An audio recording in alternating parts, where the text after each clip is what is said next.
Hello everyone, welcome to Conjunctions in Astrology, Ketu, or the South Node of the Moon in conjunction with the Sun in your chart. What does this mean for your destiny, and also readings from sign and house position. If you're new to my channel, don't forget to sub below, and if the video is good for you, give it a thumbs up. Let's begin. First of all, what is a conjunction in astrology? You may think you have a conjunction between Ketu, the South Node, and the Sun, but you may not have. A conjunction in the ancient Vedic system is about planets being in the same sign together, because a sign equals a house. So, if two or more planets are in the same sign, no matter how far apart they are by degree, they are in conjunction. But if one planet is 29 degrees of one sign, let's say, and the other planet at 0 of the next sign, that's not a conjunction, even though they are only 1 degree apart in space, because they are in different signs, therefore different houses, with a completely different lord. Another point to consider is the nakshatra. If planets are in a different nakshatra but in the same sign, are they still forming conjunction? Most definitely they are, because the nakshatra just gives them an internal experience, but they're still in the same sign, they're still sharing the experience of that house, and they are still in a conjunction. So if you have Ketu, the South Node, in the same sidereal sign as the Sun, you have a conjunction of these two planets. This is a very powerful and karmic conjunction, strongly linked to your past life karmas and going to produce some very strong effects in this life. So let's look first of all at the energies involved. And who then is Ketu? Ketu is the South Node of the Moon, a disembodied or shadow planet. He is actually the bottom half or the body form of Shwabhanu, the demon who was decapitated by Vishnu. The head is Rahu and the body is Ketu. But unlike Rahu, the head of the snake, who is the cause of our rebirth, Ketu is the cause of moksha. He takes us out of this material world. He gives us liberation. This means that metaphysically speaking, Ketu is actually walking in the opposite direction to all the other grahas, because they can keep us immersed in this material world. Even Guru Jupiter can make us proud of our knowledge, etc., etc. But for Ketu, he just will not give you anything but the truth of the situation. Ketu wipes away the scales of illusion from your eyes. He helps you to see this Maya for actually what it is. He therefore breaks the bonds of material desire.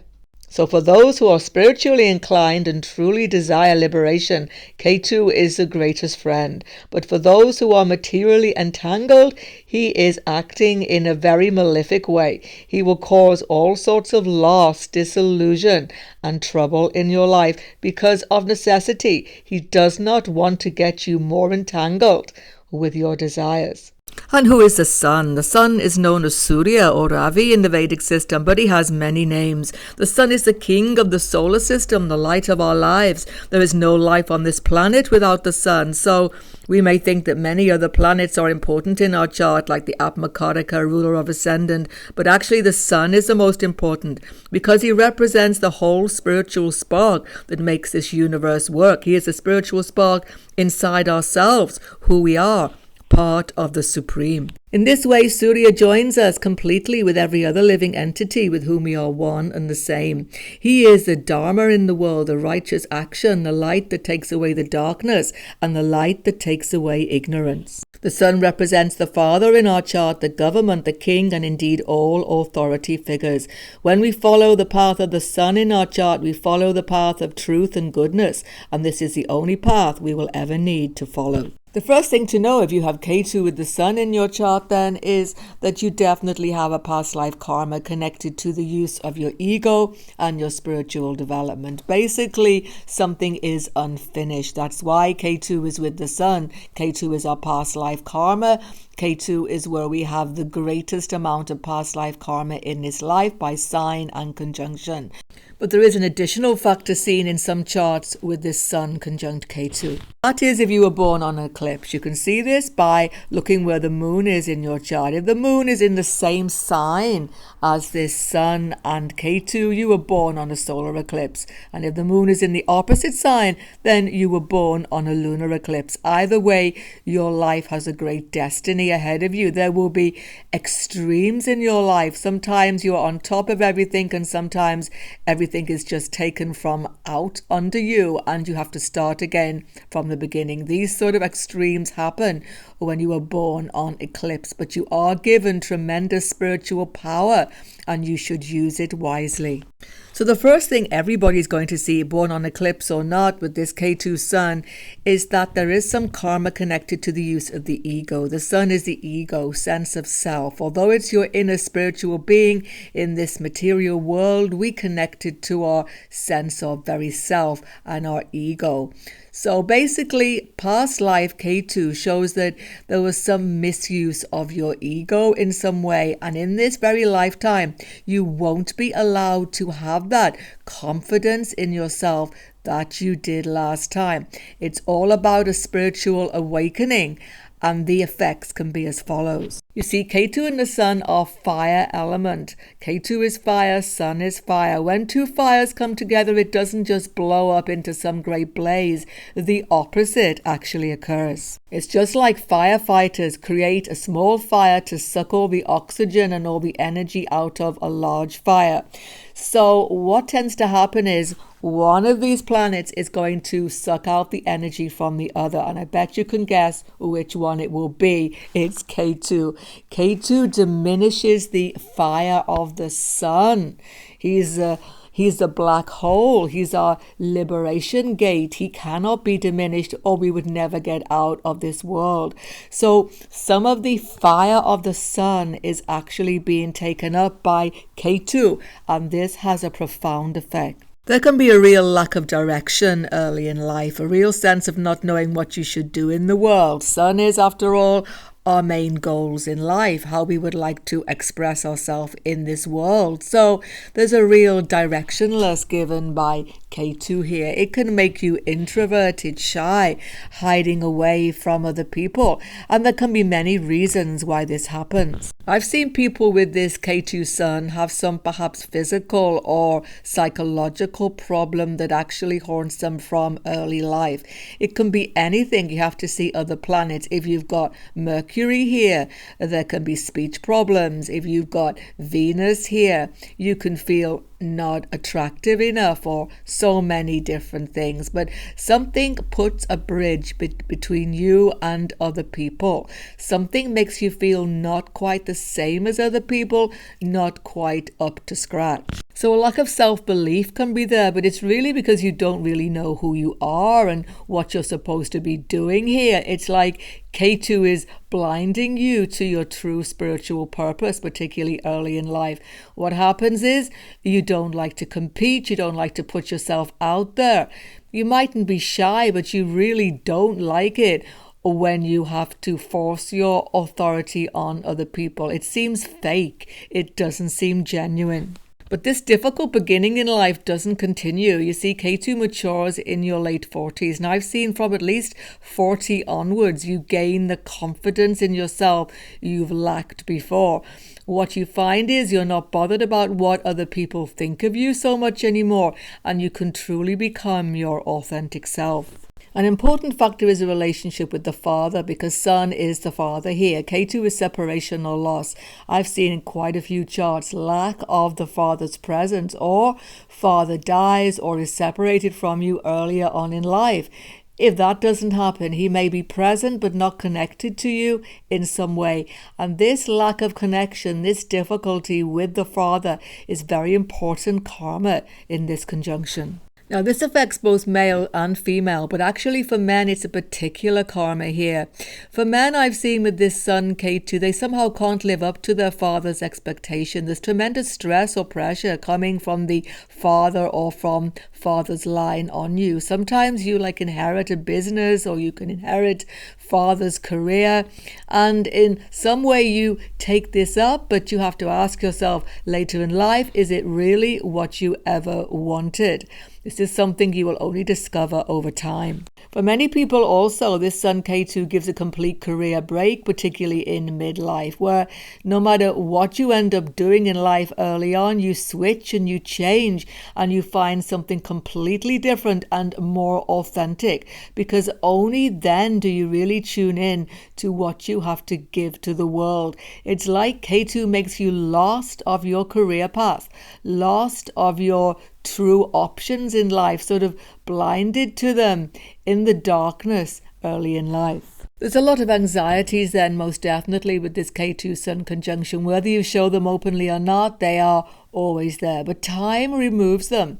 Time gives you back that confidence that the karmas have removed for you. But only when you orientate yourself into the correct direction.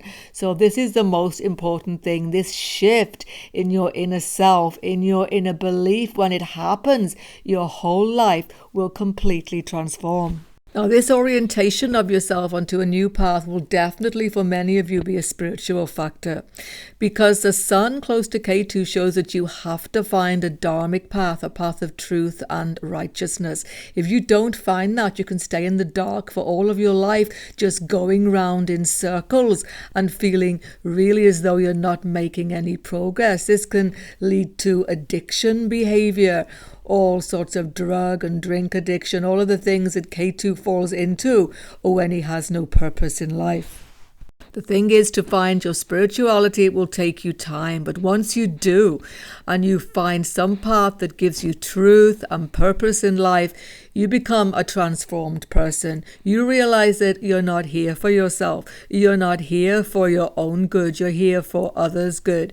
You're here to show the dharmic path to others, to give direction to others, to give strength, which is the sun, to others. And once this selfless life comes before you, you will feel more gratified, more important, more special than you ever could just focusing on your own ego. So this sense of giving to society, of serving others, is ultimately what Sun Ketu is trying to teach you. So what are the remedies then to help you with the Sun Ketu conjunction? You might think you should have to make the sun stronger because he's become diminished by Ketu, but that's not necessarily the case. You can make the sun stronger and your ego gets puffed up, and then for sure Ketu will just push it down again. That won't work so well. What you have to do essentially is you have to surrender yourself to God in some way. You have to let God direct your life. You have to let God pull the horses of your soul, like this beautiful picture of Surya here. Let God direct your mind. And if you can do this, you will feel so much security, inner security, that you actually lack. It's also said that worshipping Lord Ganesh is most definitely going to help you, because so many obstacles come into the life of a person with this Sun Ketu. Lord Ganesh will help to remove those obstacles.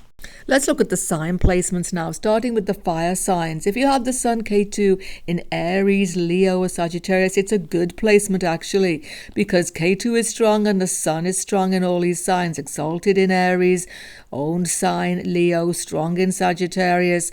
So what definitely happens is you've got to go inwards. You've got to have the spiritual development, because the knowledge Ketu will give to you can help you to find true spiritual wisdom in this life, true spiritual path.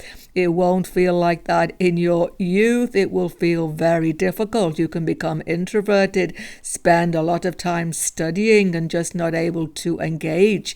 But actually, you grow in confidence as you get over 40. And this Sun Ketu in a fire sign gives tremendous intellectual intuition and research ability as well. It's very challenging though to have this Ketu Sun in the air signs, that is Gemini, Libra and Aquarius. First of all, it makes it difficult for you to make yourself understood.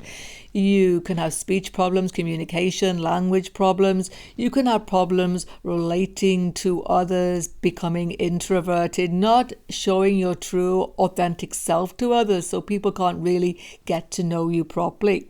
This can show difficulty in relationships, particularly in a male chart. There can be difficult relationship, at least one challenging relationship with this placement in earth signs. But eventually your confidence will turn, as I've said, and very often it's about being more fluid in your life, not being rigid, being open to other belief systems, other systems of spirituality, not following tradition so much, but opening yourself up to the spirituality in your core. Being less intellectual, being less dissecting will definitely help you. There's also difficulty and challenge when this Ketu Sun is in the earth signs, that's in Taurus, Virgo and Capricorn. Here it's about the desire for material pleasure, success and stability. You want to feel secure, but Ketu keeps on pulling the rug from under you. Every time you try to put down roots, Ketu just moves you on somewhere, changes, brings challenges to you. Nothing gets perfected. There's a lot of perfectionism actually with this Ketu Sun in the earth signs. So learning to be less perfectionist, less demanding on other people and on yourself will definitely help you. Learning to just go with the flow a bit more. It's not what you really want to do with any of these earth sign Ketu placement, but that's really what you have to do. You don't have to be having everything perfect in your life 24/7. It's okay to just go with the flow of life. And if you do that, if you're more accepting of these challenging conditions, you will find by inner peace and inner quietude, you will actually get the better of these anxieties. It's a very anxiety placing factor, Ketu, in these earth signs because you can't stabilize anything. But as your sun gains in confidence over your life, you will find that stability you need. But as I've said on the video, it will come from surrender and serving others. In the water signs, Ketu Sun can do quite well because Ketu is so strong in all of these signs, Cancer, Scorpio and Pisces. Scorpio, Pisces own sign for Ketu. And actually the sun, although not strong except in Scorpio, is still able to benefit from this inner spiritual wisdom. So you bring tremendous knowledge from your past life. Tremendous spiritual progress has been made. But in some way it just got upset by the apple cart of your ego. So you will actually know this intuitively. You will not be inclined to follow egotistical way. You will spend a lot of time in contemplation, meditation, by yourself, getting into metaphysical factors, particularly Scorpio Pisces placement, and this will set you in really good stead. You can be an occult metaphysical teacher, guru. You can find God in your heart very early on in life, and this deep communication will give you great confidence as you progress through life. So it's a positive placement as long as you put emphasis on the spiritual side. But if you don't do that, it can take you into tremendous anxiety and over emotionalism, which will harm relationships. Let's look at the house positions now. When you have this Ketu and Sun conjunction in the Kendra, in the 1, 4, 7, 10, you're going to have a karmic axis, a Shrapic dosh forming, because you will have Rahu in the opposite Kendra house. So check out the playlist on my channel to see the meaning of these axes in your chart. I will link below and at the end of the video. When you have Ketu and Sun in the first house of your chart, it's a very special destiny because Ketu is taking you away from the norms of society. Ketu goes his own path. He's not interested in normative life, but the Sun wants to shine in that same society rising of birth. So you can have a sort of split personality. Sometimes you want to be noticed and sometimes you want to hide away. Only when you get to the middle age of your life will you find your true path. And what is your true path? Shining the light of knowledge on the world, giving the actual light of Dharma to other people. You've got to serve rather than want to be looked up to. This is what Ketu will expect. Sun Ketu in the 4th house, strong family karmas are coming to you. Many difficulties in your early childhood upbringing, separation from father or from mother, or for some difficulty connecting to either of them. The thing is, you have to make your own identity in this world. Sun is your inner identity. You have to start from scratch, maybe midlife, and start a whole new way of living in the world. Don't try to get security in the property fields, bricks and mortar. Your security comes inside your soul, inside your heart, and this is something you will learn. Sun Ketu in the 7th house is challenging because the Sun makes you dominant in your relationships, wanting to control things, but Ketu takes all of the control out of your hands and you're continually dissatisfied in your personal relationships. So it's about putting yourself under others, serving others, just trying to accept that people don't do things the way you would like them to do. Being more tolerant in your relationships is absolutely necessary. Sun Ketu in the 10th house, bypass karmas, can give you great success in the world, but also will bring you down from that high post at some point because Ketu will demand complete transformation. Sun wants to shine in the workplace. You want to be somebody important, but Ketu wants you to be not so much important for yourself, but for what you do for others. Service to others in some career is absolutely essential. And when the conjunction of Sun and Ketu goes into the trine houses, the 5th and the 9th, it's really favourable actually because Ketu is very strong in these houses and so is the Sun. So you actually give so much to the world when you realise what your true mission is in life. Otherwise you can get caught in sense pleasure and in all sorts of ego conflicts with children, in education, with your mentors, higher education. 5th and 9th house rule education. But when you find your true learning curve, your true academic place or your spiritual place, you have so much to give. You become a teacher, mentor to others. There's so much good karma that you can create in the world. Sun Ketu in the 2nd house, so much family karma and debt which you owe to your family of origin. You will have to pay this back in this life through service and good works to them.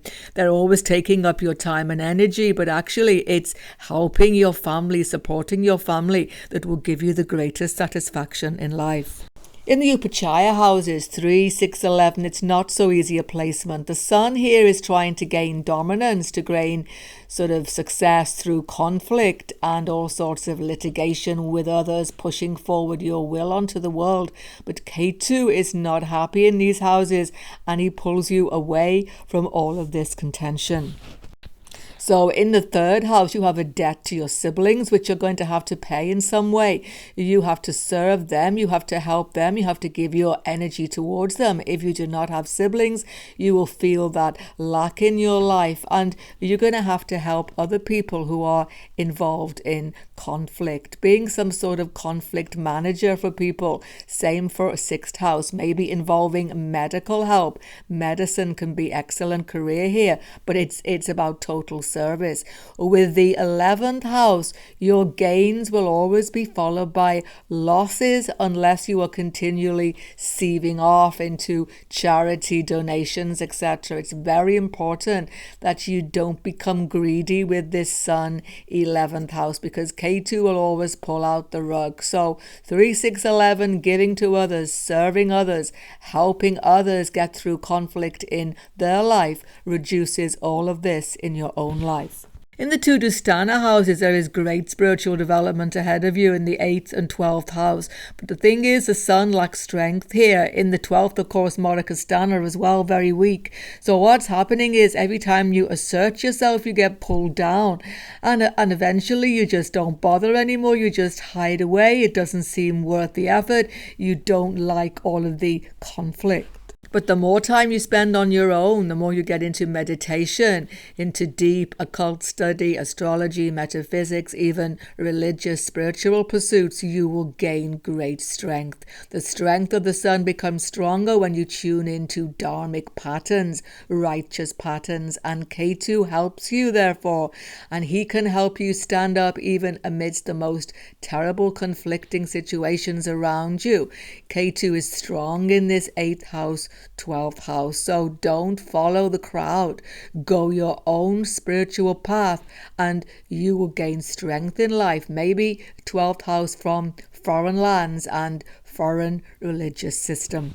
On your screen right now, check out the karmas of Rahu Ketu through the houses to further understand this conjunction. If you're new to my channel, don't forget to sub below. Goodbye for now and God bless everyone.